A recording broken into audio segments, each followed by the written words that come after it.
నిజామాబాద్లో కారు డిక్కీలో దొరికిన మృతదేహం కేసు మిస్టరీని ఛేదించారు పోలీసులు. తన తల్లిని వ్యభిచారానికి ప్రేరేపించిందని కమలపై కక్ష పెంచుకున్న రాజేష్ పథకం ప్రకారం హతమార్చాడు. మృతదేహాన్ని కారు డిక్కీలో కుక్కి నగర శివార్లోని నిజాంసాగర్ కెనాల్లో పారేయాలనుకుని పోలీసులకు చిక్కాడు. ఇదే అంశంపై మరింత సమాచారం మా ప్రతినిధి బాలకుమార్ అందిస్తారు. కుక్కి పారేసేందుకు వెళ్తున్న నిందితుడు పోలీసులకు చిక్కిన ఘటన రాష్ట్ర వ్యాప్తంగా సంచలనం సృష్టించింది. ప్రస్తుతం మనం ఆ కారు వద్ద ఉన్నాం. ఇదే కారులో ఓ మహిళను అతి కిరాతకంగా హత్య చేసి డిక్కీలో మృతదేహాన్ని కుక్కి దూర ప్రాంతానికి తరలిస్తుండగా పోలీసులు చాకచక్యంగా పట్టుకున్నారు. ఈ కేసులో సంచలన విషయాలు వెలుగులోకి వస్తున్నాయి. ముబారక్ నగర్ సంబంధించిన కమల అదే ప్రాంతానికి సంబంధించిన వ్యక్తి హత్య చేసినట్లు పోలీసులు అయితే గుర్తించారు. రాజేష్ కారు డ్రైవర్గా పనిచేస్తున్నారు. రాజేష్ తన తల్లిని వ్యభిచార వృత్తిలోకి దింపుతుందనే అనుమానంతో కక్ష పెంచుకున్నాడు కమలపైన.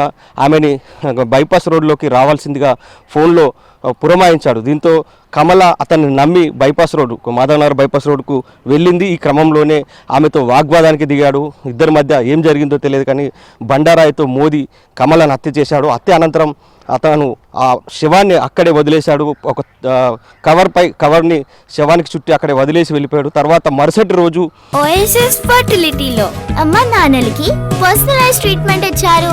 In the good hands of science. Mummy daddy అవ్వాలంటే ఓఎస్ఎస్ కి కాల్ చేయండి. కారుని అద్దెకు తీసుకున్నాడు. ఇదే కారు మనం చూపెడుతున్నాం. కారులో స్క్రీన్ పైన ఎక్స్క్లూజివ్గా TG16C3130 ఇది కారుని అద్దెకు తీసుకొని ఆ కారు డ్రైవర్గా పనిచేస్తున్న వ్యక్తి అక్కడికి వెళ్ళాడు. ఇదే కారులో శవాన్ని మూట కట్టి డిక్కీలో కుక్కేశాడు.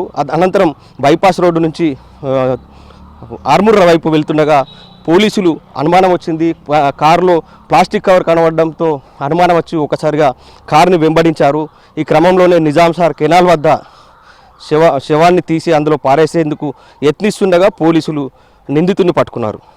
ఈ కేసుని దర్యాప్తు చేస్తున్న క్రమంలో ఆసక్తికర విషయాలైతే వెలుగు చూశాయి. సంచలన విషయాలు వెలుగులోకి వచ్చాయని పోలీసులు చెప్తున్నారు.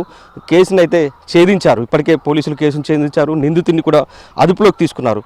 ఎందుకు హత్య చేయాల్సి వచ్చిందనే కోణంలో దర్యాప్తు చేశారు. సీన్ రీకన్స్ట్రక్షన్ కూడా పూర్తి చేశారు. కమలని ఎందుకు హత్య చేయాల్సి వచ్చిందనే కోణంలో పోలీసులు దర్యాప్తు చేయగా తన తల్లిని రొంపిలోకి దింపే ప్రయత్నం చేస్తుంది. దీంతోనే కక్ష పెంచుకొని హత్య చేసినట్లు నిందితుడు పోలీసుల విచారణలో వెల్లడించినట్లు తెలిసింది. దీనిపైన పోలీసులు క్షుణ్ణంగా అయితే దర్యాప్తు చేస్తున్నారు. ఇద్దరు కూడా ముబారక్ నగర్ ప్రాంతానికి సంబంధించిన వారు. ఒక ఇంటి పక్కకే ఉంటారు ఇద్దరు కూడా.